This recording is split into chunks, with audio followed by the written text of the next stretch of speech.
जय हिंद दोस्तों।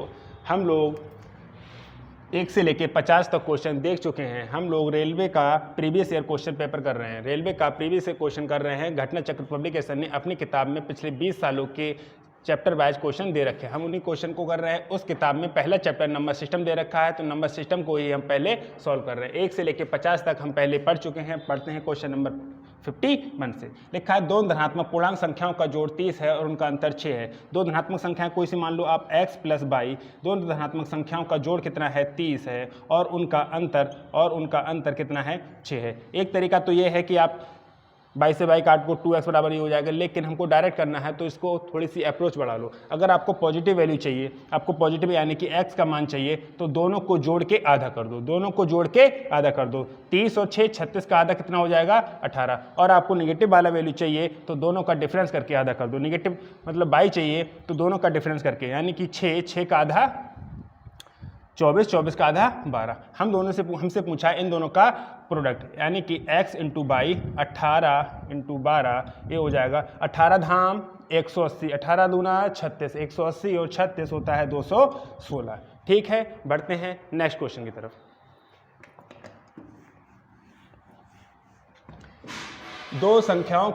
दो अंकों की संख्या में इकाई अंक दहाई अंक का 2 गुना है। दो अंकों की संख्या है जिसमें इकाई का अंक दहाई के अंक का 2 गुना है। इकाई का अंक दहाई के अंक का 2 गुना है। ठीक है, यदि अंकों को अदल बदल कर दिया जाए तो नई संख्या पुरानी संख्या से 27 अधिक होगी। यदि अंकों को अदल बदल कर दिया जाए तो नई संख्या पुरानी संख्या से 27 अधिक होगी। इकाई का अंक क्या दहाई के अंक का 2 गुना है? हाँ है।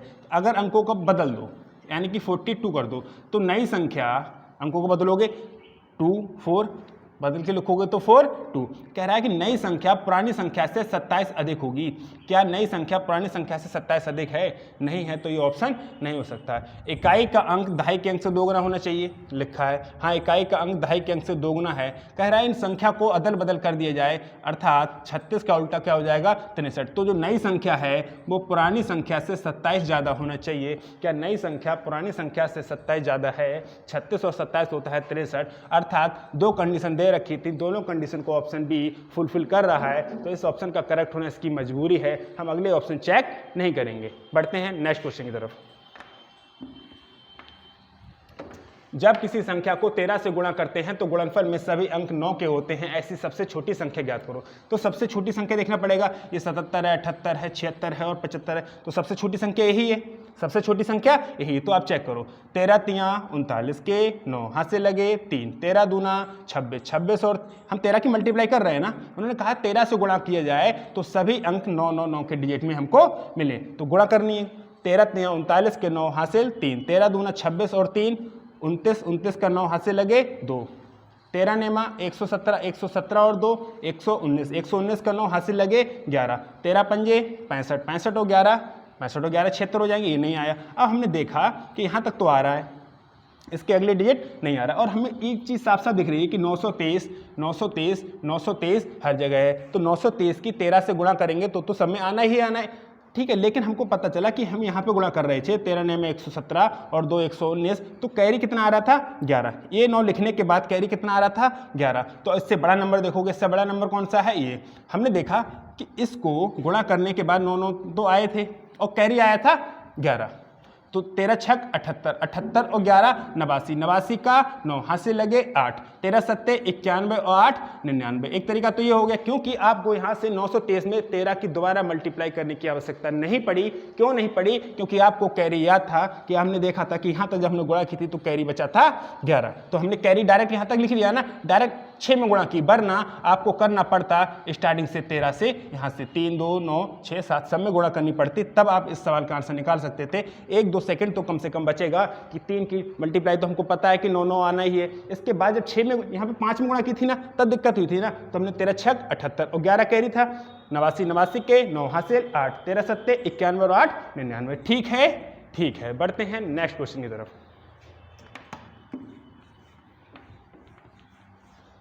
एक विद्यार्थी ने जितने प्रश्न सही किए उससे 3 गुना प्रश्न गलत किए। यदि उसने कुल 76 प्रश्न हल किए तो उसने कितने प्रश्न सही किए? एक बात बताना, अगर सही 18 किए होंगे तो गलत 54 किए होंगे, क्योंकि 3 गुना उसने गलत किए। क्या इन दोनों को जोड़ के 76 होता है? 18 54 को जोड़ के 76 होता है, नहीं होता है, तो ये ऑप्शन नहीं हो सकता। अगर 17 सही किए हैं तो 3 गुना अर्थात 51 उसने गलत किए होंगे। इन दोनों को जोड़ के 76 होना चाहिए, क्या इन दोनों को जोड़ के 76 आता है? नहीं आता है, तो ये ऑप्शन नहीं हो सकता। अगर उसने 19 सही किए हैं तो 57 गलत किए होंगे, क्या इन दोनों को जोड़ के 76 आता है? हाँ, इन दोनों को जोड़ के 76 आता है। जो कंडीशन दे रखी थी वो condition A option C fulfil कर रहा है, तो इस ऑप्शन का करेक्ट होना इसकी मजबूरी है। बढ़ते हैं नेक्स्ट क्वेश्चन की तरफ। दो संख्याओं में बड़ी संख्या के दोगुने में से 20 घटाने पर दूसरी संख्या प्राप्त होती है। इस सवाल को आप इतना ही पढ़ो, इस सवाल को आप इतना ही पढ़ो, इतना सवाल को छोड़ दो, आप सवाल का आंसर निकाल सकते हो, आप सवाल का आंसर निकाल सकते हो। उन्होंने कहा दोनों संख्या क्या है, तो दोनों संख्याएं इन्हीं ऑप्शन से तो होंगी। ठीक है, पहला ऑप्शन चेक करते हैं। उन्होंने कहा दो संख्याओं में बड़ी संख्या के दोगुने में से 20 घटाने पर, बड़ी संख्या दोगुना 20 का दोगुना 40, बड़ी संख्या के दो गुने में से 20 घटाने पर छोटी संख्या अर्थात 15 प्राप्त होनी चाहिए। क्या 20 दूनी 40 में से 20 निकालते 15 होता है? नहीं होता है। इसका दो गुना 50, 50 में से 20 निकाला बचा 30, कह रहा है 10 बचना चाहिए, नहीं हो सकता है। ठीक है, इसको देखिए, अगर बड़ी संख्या 15, 15 का डबल 30, कह रहा है दो संख्या बड़ी संख्या के दो गुने, 15 का डबल 30, 30 में से क्या 20 घटाने पर हमको ये संख्या छोटी संख्या प्राप्त हो रही है? हाँ, हो रही है। जितनी कंडीशन दे रखी थी वो सारी कंडीशन को ऑप्शन सी फुलफिल कर रहा है, तो इस ऑप्शन का करेक्ट होना इसकी मजबूरी है। बढ़ते हैं नेक्स्ट क्वेश्चन की तरफ।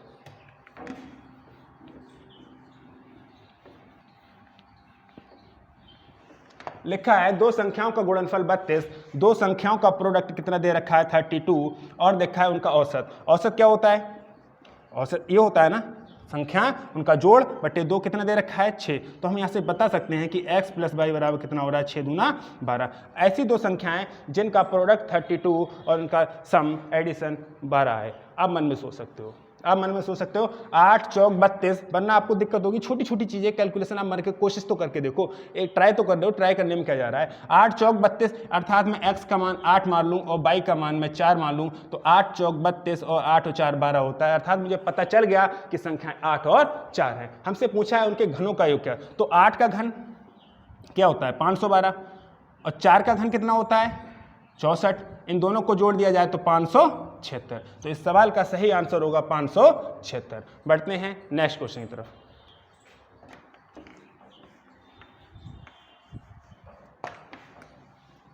दो अंकों की संख्या के अंकों का योग कितना है 7। यदि अंकों को पलट दिया जाता है तो नई संख्या में 3 जोड़ने पर मूल संख्या की 4 गुनी होती है।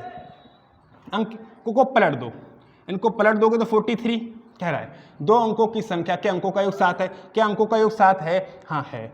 आगे बढ़ते हैं। यदि अंकों को पलट दिया जाए, अंकों को पलट दिया जाए तो नई संख्या में 3 जोड़ने पर कितना हो गया 46 हो गया ना। नई संख्या में 3 जोड़ने पर मूल संख्या की 4 गुनी। क्या 46 34 का 4 गुना है?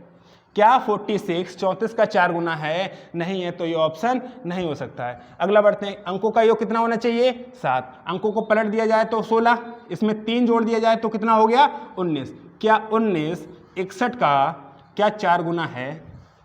19 61 का क्या 4 गुना है? नहीं है, तो ये ऑप्शन नहीं हो सकता। अगर ये 25 है तो अंकों का स्थान पलट दो तो ये कितना हो जाएगा 52, और कह रहा है नई संख्या में 3 और जोड़ दो, ये हो गया 55। क्या 55 25 का 4 गुना है? नहीं है, तो ये ऑप्शन भी नहीं हो सकता। अब 3 ऑप्शन गलत हो गए तो चौथे का करेक्ट होना उसकी मजबूरी है, लेकिन यहाँ पर हम आपको चेक करके दिखा रहे हैं, लेकिन एग्जाम में आपको चेक करने की जरूरत नहीं है। ये लिखा है 16, अंकों को पलट दो कितना हो जाएगा 61। कह रहा है नई संख्या में 3 जोड़ दो, ये कितना हो गया 64। तो नई संख्या पुरानी संख्या की 4 गुनी होती है, ऐसा सवाल ने कहा है। क्या हमारी जो सवाल ने जो कहा है, हमारा कौन सा ऑप्शन उस कंडीशन को फुलफिल कर रहा है? हमने देखा ऑप्शन डी उस कंडीशन को फुलफिल कर रहा है। आप इन सवालों को बहुत तसल्लीपूर्वक करोगे। जैसे आपने देखा 34 को अगर डबल करोगे 43, भाई 4 गुना करना है। 34 का 4 गुना समझ रहे हो 100 से ऊपर पहुंचना चाहिए। 61 का डबल अंक पलट रहे हो तो 16 आ रहा है और उनको बढ़ाना चाहिए, यानी कि इसका 3 4 गुना करोगे 6 चौक 24 200 से ऊपर जाना चाहिए, 240 से नहीं हो सकता। अब 25 का 4 गुना करोगे 100 से ऊपर जाना चाहिए, ये तो 52 ही हो रहा। इस तरीके से आप अगर आपने आदत बना ली ना, तो आपने आदत बना ली तो ऑप्शन को बिना पेन छुए, पेन को यूज नहीं करना। अगर आप एग्जाम दे रहे हो ऑनलाइन तो आपको माउस पकड़े हो तो माउस को पकड़े ही रहना है, उसको डायरेक्ट ही टिक करना है कि ऑप्शन डी होगा। कैसे होगा? बहुत सारी प्रक्रिया आपके माइंड में होगी, कॉपी कलम पे कुछ नहीं। बढ़ते हैं नेक्स्ट क्वेश्चन की तरफ।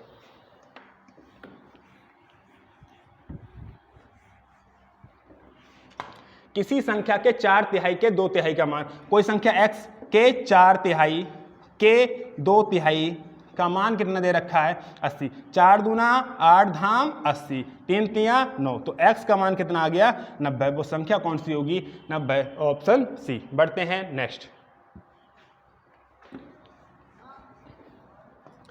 संख्याओं की एक श्रृंखला में अगली संख्या अपनी पूर्ववर्ती संख्या की 3 गुनी घटाव 1 होती है, अर्थात पहली संख्या अगर x है तो दूसरी संख्या 3x माइनस 1 होगी, ऐसा कहा है। संख्याओं की एक श्रृंखला में अगली संख्या अपनी पूर्ववर्ती संख्या की 3 गुनी घटाव 1 होती है, मतलब 3 से गुणा करके 1 घटा दो, ऐसे होती है। यदि श्रृंखला की प्रथम 2 संख्याएं 2 और 5 हैं, प्रथम 2 श्रृंखलाएं, पहली संख्या 2 और दूसरी संख्या 5 है, तो चौथी संख्या, ये तो पहली संख्या है, ये दूसरी संख्या है और तीसरी चौथी पूछा है, तो ये 5 कैसे आया होगा 2 गुणे 3 माइनस 1 करके आया होगा, क्योंकि हमने क्या देखा था अगर संख्या x है तो उसके 3 घटाव माइनस 1 होना चाहिए। तो पहली संख्या अगर 2 है तो दूसरी संख्या 2 तिया माइनस 1, तो तीसरी संख्या कैसे आएगी 5 तिया 15 माइनस 1 अर्थात 14। तो चौथी संख्या क्या आएगी 14 तिया 42 माइनस 1 अर्थात 41। तो इस सवाल का आंसर होगा 41। बढ़ते हैं नेक्स्ट।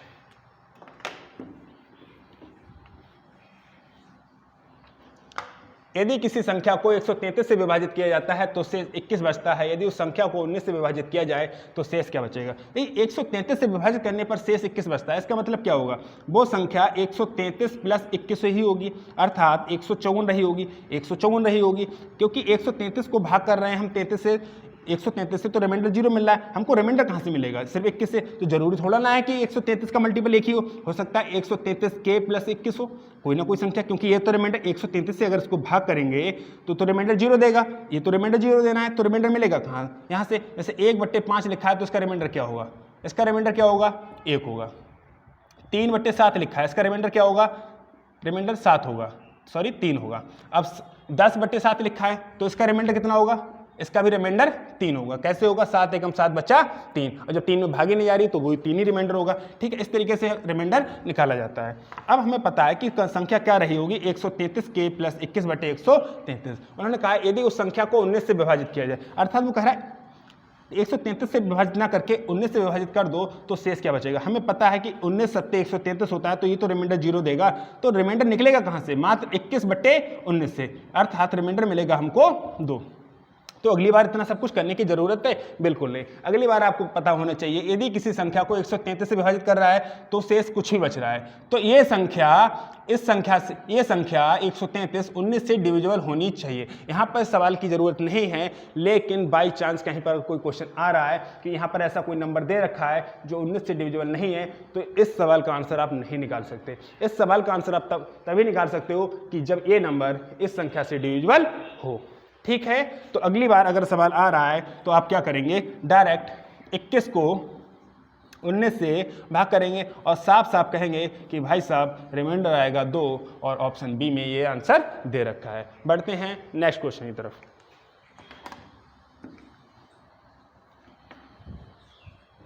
उन्होंने कहा है किसी 2 अंकों की संख्या एवं संख्या के अंकों को परस्पर बदलने से प्राप्त संख्या का योग कितना है 110 है। कह रहा है 38 पलट दो कितना 83, क्या 38 और 83 को जोड़ के 110 मिलता है, नहीं मिलता है, तो ये ऑप्शन नहीं हो सकता है। आगे बढ़ते हैं 73 73 है, अगर अंकों का स्थान पलट दिया जाए तो 37 हो जाएगा, क्या इनको जोड़ के 110 मिलता है, हाँ 110 मिलता है, तो ऑप्शन ये सही होगा। आगे लिखा है तो संख्या ज्ञात कीजिए जबकि उसके अंकों का अंतर 4 होने चाहिए, क्या उसके अंकों का अंतर 4 है, 7 में से 3 निकाल के 4 मिलता है, हाँ मिलता है, तो सारी कंडीशन को ऑप्शन बी फुलफिल कर रहा है। तो आगे क्या दे रखा है क्या नहीं दे रखा है इस बात से कोई फर्क नहीं पड़ता है, आपने जिस क्वेश्चन ने जो जो पूछा था वो उन सबको ये ऑप्शन भी फॉलो कर रहा है। जब फॉलो कर रहा है तो हम टिक करेंगे और आगे बढ़ेंगे। चलते हैं नेक्स्ट क्वेश्चन। 2 संख्याओं का योगफल 20, 2 संख्याओं का योगफल कितना दे रखा है 20, और उनका गुणनफल अर्थात उनका प्रोडक्ट कितना दे रखा है 91। आप कोशिश कीजिए, आप कोशिश कीजिए ऐसे कौन से नंबर होंगे कि जिनको जोड़ के 20 और इनका प्रोडक्ट करें तो 91 आए। 13 सत्ते 91, तो x बराबर 13 मान लीजिए और y बराबर 7। क्योंकि इन दोनों को जोड़ दिया जाए तो 20। आप कोशिश कीजिए, अगर आप इसको निकालने बैठ गए x और y के, तो आप सोचो कि एग्जाम में आप कर पाओगे, नहीं कर पाओगे, बहुत समय चला जाएगा। एग्जाम में आपको सीमित समय में एक्यूरेसी के साथ क्वेश्चन को सॉल्व करना है। उन्होंने पूछा है व्युत्क्रमों का योगफल, तो इसका व्युत्क्रम क्या होगा 1/13।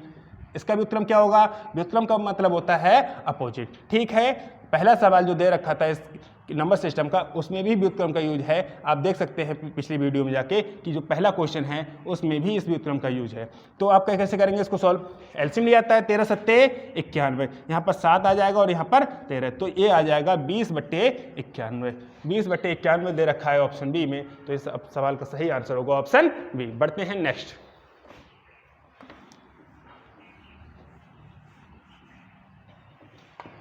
एक 3 अंकों की संख्या के अंकों का योग कितना है 14 है। ठीक है, यदि दहाई इकाई से दोगुना है, जो दहाई है वो इकाई से दोगुना है। क्या दहाई इकाई से दोगुना है, क्या दहाई इकाई से दोगुना है, नहीं है। बढ़ते हैं आगे, कह रहा है संख्या के अंकों का योग 14 है। भाई साहब इन दोनों को जोड़ दिया है, 4 और 2 6 और 1 7 है। कह रहा है अंकों का योग 14 होना चाहिए, अंकों का योग ही 7 है, तो आगे हम क्या चेक करें।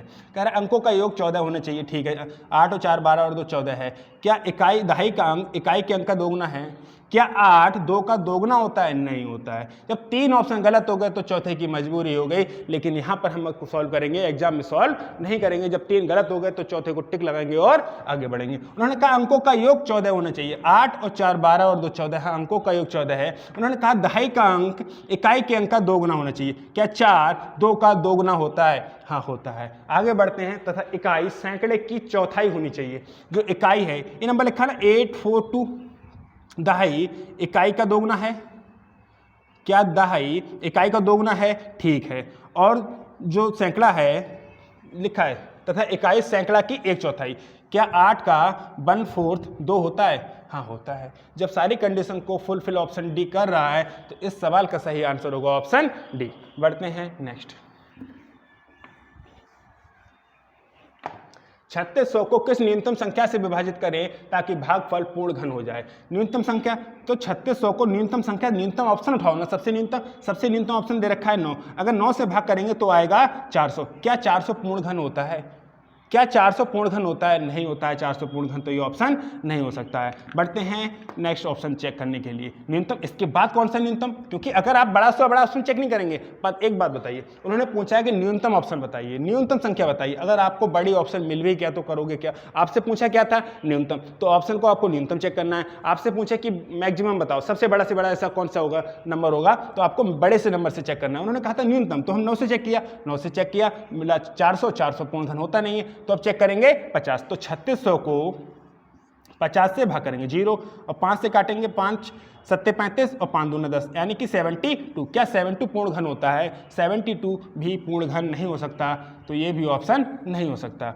अब 3600 को हम भाग करेंगे कितने से, 300 से, क्योंकि इससे बड़ा कौन सा है 3। मन में करना है इन चीज़ों को, मैं यहाँ पर लिख के दिखा रहा हूँ, ये मत सोचना कि इतना बड़ा हो रहा है। ऐसा विदिन सेकंड विदिन 5 सेकंड का खेल है ये चीज़, वरना आप लिखने कर लेंगे तो पता चले कि आधी चीज़ें भूल गए, कि कुछ याद आ रहा है कुछ याद नहीं आ रहा है, और एग्जाम में बैठ के याद नहीं आता है। क्यों ना कॉन्सेप्चुअल क्लियरिटी होनी चाहिए और ऑप्शन का यूज करना आना चाहिए, वो चीज़ हम सीख रहे हैं यहाँ पे। अगर 3 से काटेंगे तो ये आ जाएगा 12। क्या 12 किसी का पूर्ण घन होता है, नहीं होता है। तो एक बात बताइए, क्या आपको 900 से 4, क्या 3600 को 9 से भाग नहीं होती मन में, क्या 3600 को 9 से भाग नहीं होती मन में, 400 नहीं दिखता, क्या 400 पूर्ण घन होता है, नहीं, ये भी नहीं, ये भी नहीं, ये भी नहीं। तो 3 गलत, तो चौथे का करेक्ट होना इसकी मजबूरी है। लेकिन हम फिर भी यहाँ पर सवाल को चेक करेंगे क्या ऐसा है रियलिटी में। तो 3600 को हम 450 से डिवाइड करेंगे, 0 9 से काटिए, 9 पंजे 45, 9 चौक 36, 40/5 ये हो गया 8। क्या 8 किसी का पूर्ण घन होता है, हाँ 8 2 की पावर 3 होता है, अर्थात 8 पूर्ण घन होता है। तो इस सवाल का सही आंसर होगा ऑप्शन डी।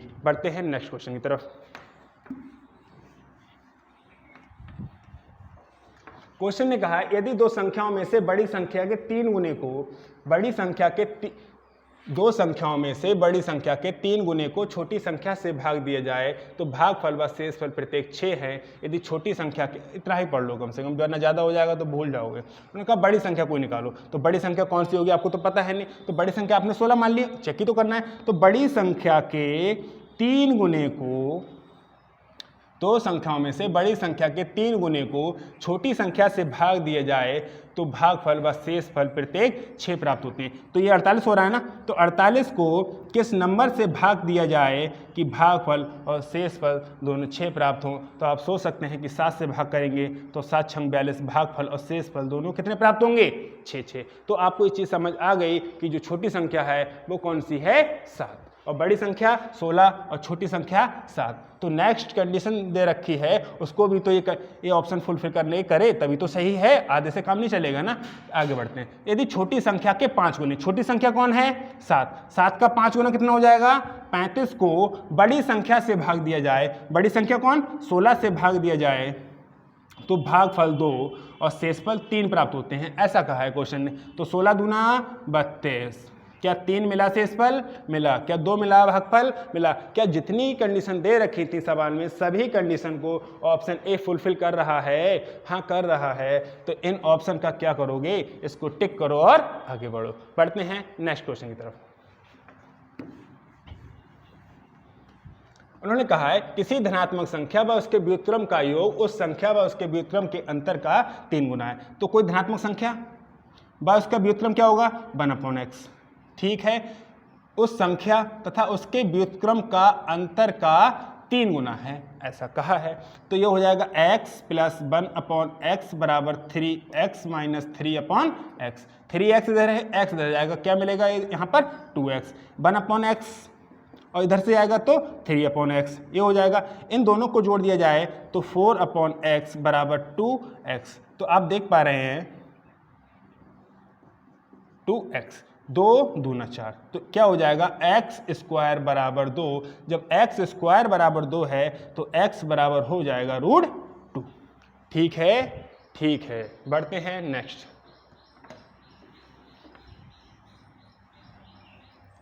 लिखा है यदि किसी संख्या में 2 सही 1/2 जोड़ा जाए, योग को 4 सही 1/4 से गुणा करके 3 जोड़ा जाए, फल को 1 सही 1/5 से भाग दिया जाए तो स्थिरांक यानी कि इसका जो मान है वो 25 हो जाता है। तो संख्या ज्ञात करो। आपको नहीं पता संख्या तो आपने कहा कोई ना कोई संख्या x होगी या k मान लो, कोई भी संख्या आप मान सकते हो। संख्या में कितना जोड़ा जाता है, 2 सही 1/2 का मान होता है 5/2 जोड़ा जाता है।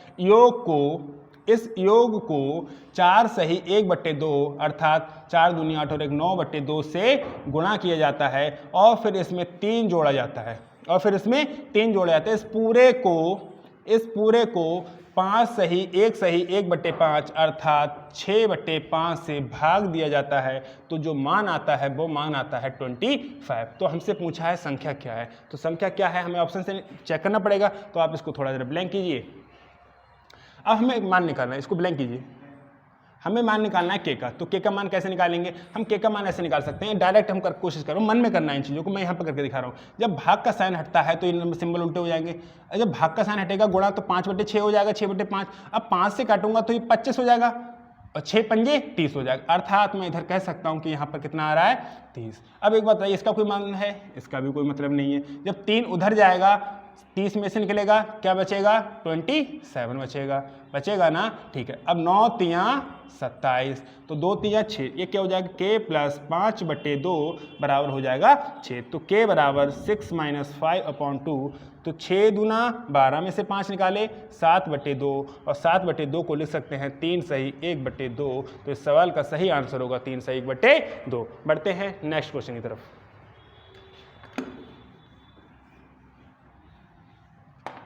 तीन संख्याओं का योग 140 है। पहली संख्या दूसरी संख्या की 2 गुनी, तीसरी संख्या की 4 गुनी है। सबसे बड़ी संख्या क्या होगी। 3 संख्याएं हैं, 3 संख्या मान ली।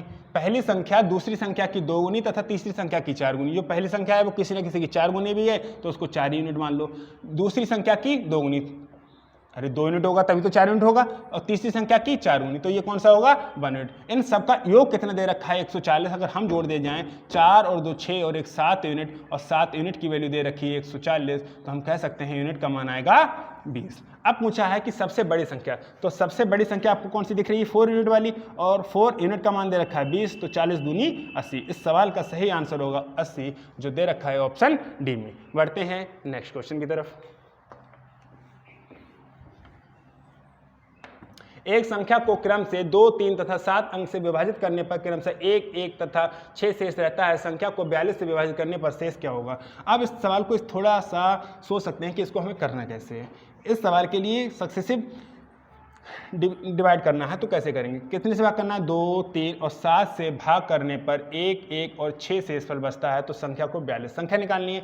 तो आप एक काम कीजिए कि आपने जब 7 से भाग किया होगा, जैसे मैं कहूँ कि 7 से किसी नंबर को भाग करो, 7 से किसी नंबर को भाग करो कि 6 शेषफल बचे, तो आप कहोगे कि सब कम से कम एक बार तो दोगे, तो कम से कम कितना होगा, 7 एकम 7 और 6 13, ऐसी तो होगा क्योंकि 7 एकम 7 करोगे तभी तो 6 बचेगा। तो ऐसे यहाँ पर हम सोच सकते हैं कि कम से कम आपने एक बार तो भाग किया होगा। तो 7 एकम 7 और 6 13, कैसे आया, 7 एकम 7 प्लस 6 बराबर 13, यहाँ पर 13 आ गया। ठीक है, अब ये नंबर लाना है तो 13 3 39, 3 से कर लो, 3 गुणे 13 प्लस 1, 13 3 39 और 1 40, यहाँ पर कितना आ जाएगा 40। अब 2 80 और 1 81, 2 गुणे 40 प्लस 1 बराबर कितना हो गया 81, 40 दूनी 80 और 1 81। अर्थात आपको पता चल गया कि वो नंबर कौन सा है 81, जिसको 42 से भाग किया जाए, जिसको 42 से भाग किया जाए। तो 42 एकम 42 बचेगा 39, तो शेषफल क्या बचेगा 39। तो इस सवाल का आंसर बता सकते हैं जो होगा ऑप्शन डी में। बढ़ते हैं नेक्स्ट क्वेश्चन की तरफ।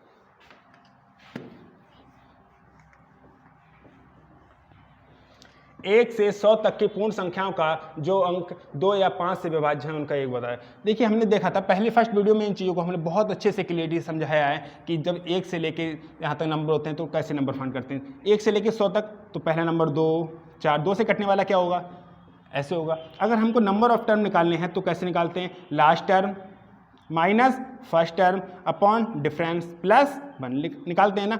ये 98/2 49 और 1 50। ठीक है, अब इसका हमको अगर सम निकालना है तो सम क्या होता है n/2 first term plus last term, ये होता है ना। ठीक है, n का मान कितना दे रखा है 50, तो 50/2 ये हो जाएगा 25 और ये हो जाएगा 102। तो 25 एकम 25, 25 दूनी 50, 25 दूनी 50 तो ये हो जाएगा और 25 एकम 25, तो 2550 आंसर आया। ठीक है, ये तो 2 से डिवीजन निकाला ना। अब आपको निकालना है 5 से डिवीजन। तो पहली संख्या 5 होगी, फिर 10 होगी, फिर 15 होगी, डॉट डॉट डॉट 100 होगी। यहाँ पर अगर हम नंबर ऑफ टर्म निकालें तो बात तो वही है, 5 से डिवीजन निकालोगे तो 5 के नंबर ऑफ टर्म आएंगे, 2 से डिवीजन निकालोगे तो 2 से टर्म आएंगे जितने भी हैं। तो कैसे निकालते हैं, last term minus first term upon difference, इस बार डिफरेंस 5 का है, पहले डिफरेंस 2 का था। ठीक है, प्लस 1, क्या 100 में से 5 निकाला 95, 95/5 का मतलब 19, 19 और 1 20। अब हमको इसका सम निकालना है तो सम क्या होता है n/2 अर्थात 20/2 a प्लस l, यानी कि first term plus last term. First term 5 है और लास्ट टर्म कितना है 100, तो हम बता सकते हैं कि 10 आएगा और ये आएगा 105। इन दोनों की गुणा करेंगे तो 1050। हमसे पूछा है इन दोनों का जोड़ के सम बताओ, तो 2550 और इन दोनों का सम पूछा है तो हम बता सकते हैं 2550 प्लस 1050 ये हो जाएगा 3600। ठीक है, चलें बड़े आगे बढ़ते हैं नेक्स्ट क्वेश्चन की तरफ।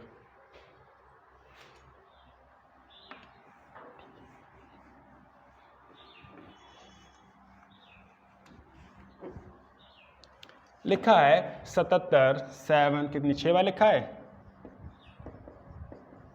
कितने से भाग करना है 11 से। अब मन में कर सकते थे लेकिन यहाँ पर मैं दिखा रहा हूँ, 11 7 77, ये तो कट गए ना, ये 7 उतार लिए, ये तो हमारा हक है।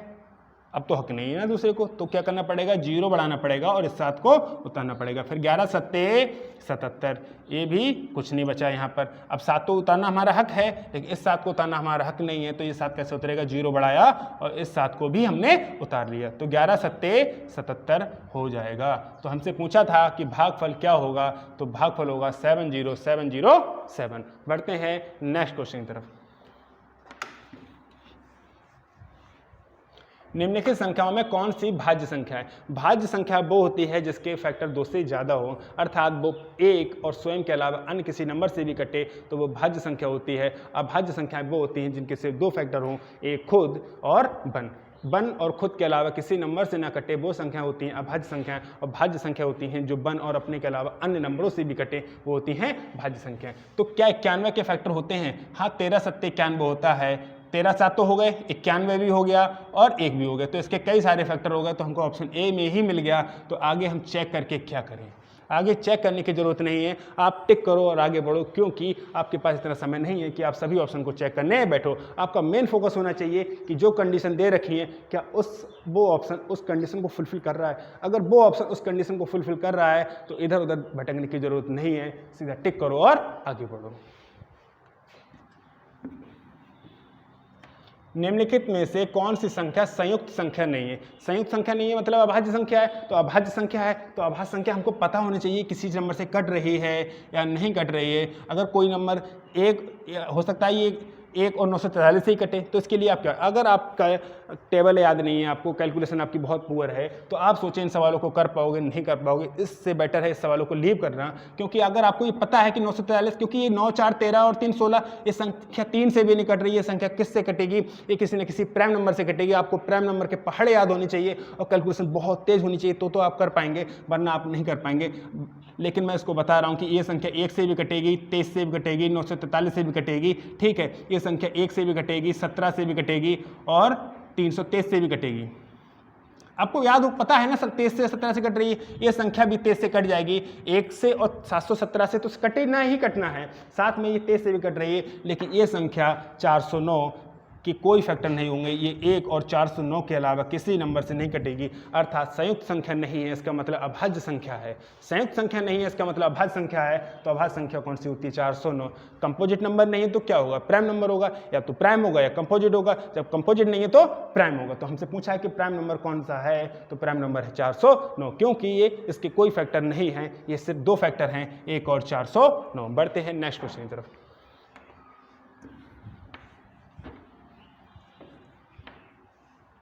निम्नलिखित में से कौन सी एक विषम भाज्य संख्या, विषम हो और भाज्य हो, भाज्य का मतलब 2 से ज्यादा फैक्टर हो, तो ऑप्शन चेक करते हैं। क्या विषम है? हाँ विषम है। क्या भाज्य है? हाँ भाई साहब, ये 1 से भी कटती है, 3 से भी कटती है, 5 से भी कटती है और 15 से भी कटती है। 2 से ज्यादा फैक्टर हो गए तो ये भाज्य है। तो अगले क्या दे रखा है क्या नहीं दे रखा है कोई फर्क नहीं पड़ता है, आप टिक करो और आगे बढ़ो।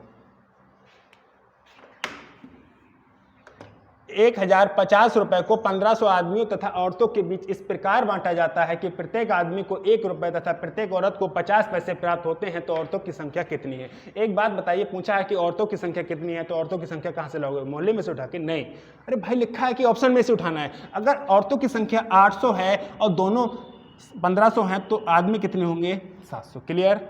ठीक। औरतों को कितना मिल रहा है? एक औरत को 50 पैसे, तो 800 औरतों को कितने मिलेंगे? 400 रुपए। एक आदमी को मिलता है 1 रुपए, तो 700 आदमी को कितने मिलेंगे? 700 रुपए। इन दोनों का जोड़ आ रहा है 1100 रुपए। कह रहा है 1050 रुपए बांटने हैं, क्या कंडीशन फुलफिल हो पा रही है? नहीं हो पा रही, तो क्या ये ऑप्शन होगा? नहीं होगा। अगर 900 औरतें हैं तो 600 आदमी होंगे, क्योंकि इन दोनों का जोड़, 900 औरतें हैं, इन दोनों का जोड़ क्योंकि कितना होना चाहिए? 1500। कहा है रहा? ठीक। अब उन्होंने कहा है कि औरतों को दे रहे हो आप 50 पैसे, कितना? 50 पैसे। तो 900 औरतों में 50-50 पैसे बांटोगे तो कितना रुपए बांटोगे? 450 रुपए। और 600 आदमी में 1 रुपए बांटोगे, 1-1 रुपए बांटोगे तो कितना रुपए बांटोगे? 600 रुपए। इन दोनों को जोड़ दिया जाए तो 1050 रुपए जो दे रखा है ऑप्शन इसमें। इस प्रकार हम देख पा रहे हैं कि सारी कंडीशन को ऑप्शन फुलफिल कर पा रहा है कि 900 और 600 को जोड़ के हुए 1500, और इन दोनों के कलेक्शन को जोड़ दिया जाए तो 1050 रुपए हो रहा है। इस तरीके से हमने 25 क्वेश्चन कंप्लीट किए। नेक्स्ट वीडियो में भी हम 25-25 क्वेश्चन करके करेंगे। ठीक है, मिलते हैं नेक्स्ट वीडियो में।